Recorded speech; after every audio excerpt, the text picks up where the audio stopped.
TDP government వచ్చాక అవినీతి ఎక్కువ పెరిగింది, వసూలు ఎక్కువ పెరిగాయి అని చెప్పేసి మీ వైసీపీ వాళ్ళు అంటా ఉన్నారు. కానీ ఇప్పుడు మళ్ళీ నిజంగానే ఇప్పుడు సోమిరెడ్డి గారు ట్రాక్టర్కి 200 రూపాయల చొప్పున వసూలు చేస్తున్నారని చెప్పి వాదనలు వస్తూ ఉన్నాయి. దీన్ని ఏ విధంగా ఖండిస్తారు? ఈ దుర్మార్గాలు తెలుగుదేశం పార్టీ ప్రభుత్వం ఏర్పడిన తర్వాత రాష్ట్ర వ్యాప్తంగా ఒక సర్వేపల్లిలోనే కాదు, ఒక వెంకటాచలపాలెం మండలంలోనే కాదు, ఒక వెంకటాపాలెంలోనే కాదు, రాష్ట్ర వ్యాప్తంగా ప్రతి చోట నర్సీపట్నం కానివ్వండి, పైకరపేట కానివ్వండి, కడపలో కానివ్వండి, కర్నూలులో కానివ్వండి, అనంతపూర్లో కానివ్వండి, శ్రీకాకుళంలో కానివ్వండి, విజయనగరంలో కానివ్వండి, మీరు ఎక్కడైనా తీసుకోండి. అంతెందుకు ఈ పక్కనున్న కృష్ణా జిల్లాలో ప్రతి చోట కూడా గ్రావెల్ కానీ, మట్టి కానీ, ఇసుక కానీ దారుణాతి దారుణంగా వీళ్ళు ఏ విధంగానూ కూడా ప్రభుత్వానికి డబ్బులు చెల్లించకుండా ఒక మాఫియాలా ఏర్పడి కింద నుంచి పై స్థాయి వరకు అందరూ వసూలు చేస్తూ ఉన్నారు. ఇవాళ నేను చూడండి, సర్వేపల్లిలో ట్రాక్టర్కి వాడు ఎవరో తెలియదు రోడ్డుకు అడ్డుగా ఉండి ట్రాక్టర్ తాళాలు తీసుకొని వాడు మామూలు అడుగుతూ ఉన్నాడు. టన్నుకు 200 అని, లారీకి ఇంతని, ట్రాక్టర్కి ఇంతని. అని మీకు ఎవరిచ్చారు ఈ అధికారం? జగన్మోహన్ రెడ్డి గారి టైంలో ఓన్లీ ప్రభుత్వానికి పనులు చెల్లించి మాత్రమే ఏదైనా జరగాల్సి ఉండేది. అది ప్రజల ఆస్తి, ప్రభుత్వానికి సంబంధించింది, ప్రజలకి రాబడి రావాలి, ప్రభుత్వం రాబడి రావాలి అనే విధంగా ఉండేది. ఇవాళ అది లేదు. గ్రామాల్లోనే రౌడీజం, దందా, మాఫియా, మండలాల్లోనే, నియోజకవర్గ లెవెల్లో, జిల్లాలో, రాష్ట్ర వ్యాప్తంగా రాష్ట్రం లెవెల్లో ఇక పెద్దబాబు, చిన్నబాబు, మధ్యలో పవన్ బాబు ఉంటాడు. ముడుపులు, దోపిడీ, రౌడీ రాజ్యం, గూండా రాజ్యం ఇదే నడుస్తూ ఉంది తప్ప ఇక్కడ మనోడు కనపట్ల. వైసీపీ గవర్నమెంట్లో కూడా దోచుకున్నారు, ఇసుక మాఫియా అని చెప్పేసి, మద్యం మాఫియా అని చెప్పేసి రకరకాలుగా మీ మీద ఆరోపణలు చేశారు, మీ వైసీపీ పార్టీ మీద.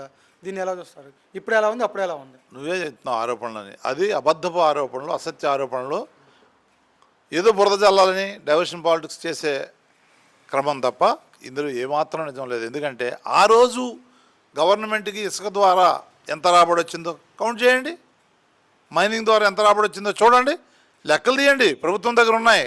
ఈరోజు ఎంత వచ్చిందో లెక్కలు తీయండి. అప్పులు కుప్పలుగా పెరిగిపోతూ ఉన్నాయి. 2 సంవత్సరాలు కూడా కాల, 20 నెలల్లో అప్పులు ఏ విధంగా పెరిగిపోతున్నాయి, కొండల్లా గుట్టల్లా పెరిగిపోతూ ఉన్నాయి. అభివృద్ధి ఎక్కడ కనపట్ల. ఒక కొత్తగా ఏదైనా చేశాడు ప్రజల కోసం అనేటటువంటిది చూపించడానికి కూడా లేదు. ఒక స్కీము లేదు ప్రజలకి, అన్ని స్కాములే, ఒక అభివృద్ధి లేదు, అన్ని దోపిడీయే. ఇది జరుగుతుంది రాష్ట్రంలో. అదే బిల్ గేట్స్ని తీసుకొచ్చారు, తర్వాత మంచి పెట్టుబడులు పెడుతున్నారని చెప్పేసి ప్రకటించారు కదా. బిల్ గేట్స్ తీసుకొచ్చి ఏం చేశారో చెప్పాలి. బిల్ గేట్స్ తీసుకురావాల్సిన అవసరం ఉంది నీకు? ఆయన మైక్రోసాఫ్ట్ CEO కాదు, ఇప్పుడు చైర్మన్ కాదు ఆయన. ఎప్పుడో మైక్రోసాఫ్ట్ నుంచి బయటకు వచ్చారు. ఎందుకు వచ్చాడు? మనకేమిచ్చాడు? మీరు ఏం చేశారు? ఏం తీసుకొచ్చారు? అది చెప్పడం. మా బిల్ గేట్స్ని తీసుకొచ్చాను, మిలిందా గేట్స్ని తీసుకొచ్చాను, దానివల్ల ఉపయోగం ఏంటి రాష్ట్రానికి, ప్రజలకి?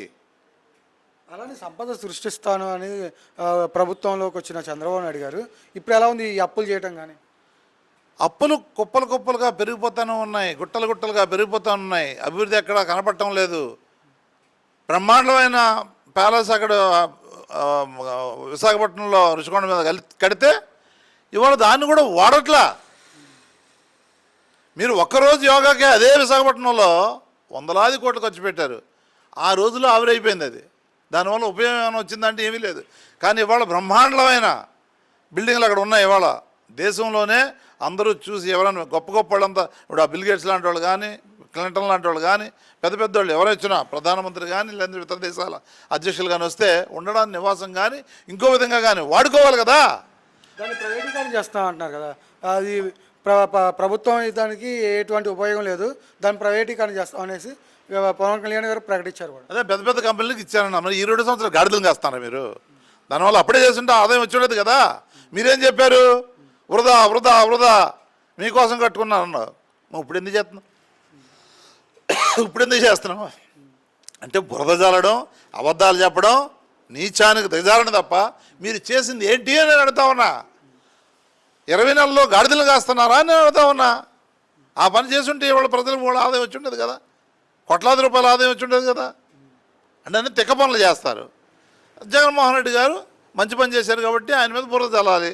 ఆరోపణలు చేయాలి, దుష్ప్రచారం చేయాలి. నిన్న ఏం జరిగింది తెలిసింది కదా.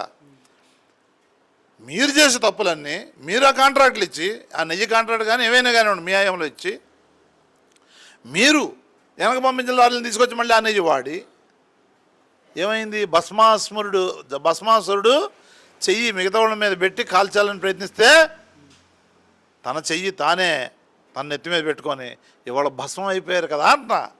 వెంకటేశ్వర స్వామి ఊరికనే వదిలేస్తాడా? చూసి మీకు శిక్ష విధించాడు కదా, ప్రజలంతా కోడైపోతున్నారు ఇవాళ. నిజంగా జతజారిపోయారు.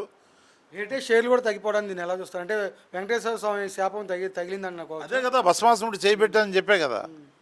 తన చెయ్యి తన తవ్వుకున్న గోదలో తానే పడ్డారు. తను భస్మం చేద్దాం అనుకున్న ఎవరినో వాళ్ళే భస్మం అయిపోయారు. ఇప్పటికైనా బుద్ధి తెచ్చుకొని నిజాలు మాట్లాడండి, అభివృద్ధి చేయండి, ఇవన్నీ చేయండి తప్ప ప్రజలకు ఉపయోగపడే విధంగా ఉండండి తప్ప మీరు ప్రజాకంటకంగా ఏదో డైవర్షన్ పాలిటిక్స్ చేసి మీరేం చేయలేని చేతగాంతనాన్ని కప్పిపుచ్చాలనుకుంటే అది కప్పిపుచ్చడం జరగదు. ప్రజలు విజ్ఞానవంతులు, ప్రజలకు అన్నీ తెలుసు.